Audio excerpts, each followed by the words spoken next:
Баршаңызға сәлем. Бүгін сіздермен блинчики дайындайтын боламыз. Бөлме температурасындағы жұмыртқаны жарып аламыз. Оған тұз және қантты қосып, венчикпен араластырамыз.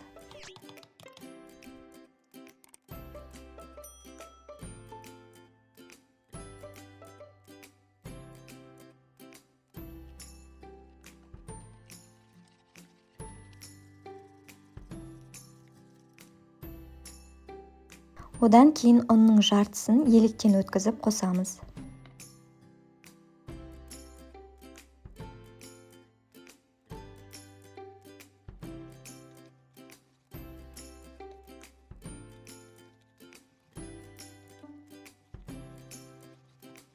Ұнды әбден араластырып болған соң, оған жылы сүт қосып, тағы да араластырамыз.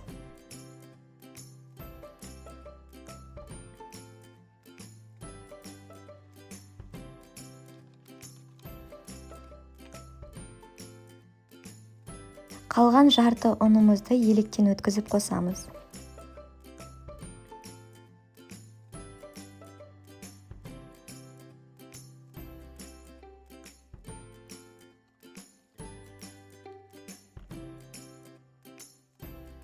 Соңында 3 ас қасық сұйық май қосып араластырамыз.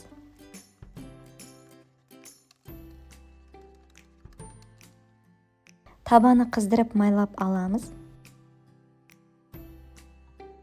Таба қызғаннан кейін осылай бір ожаулап құйып, екі жағын қызартып пісіріп аламыз.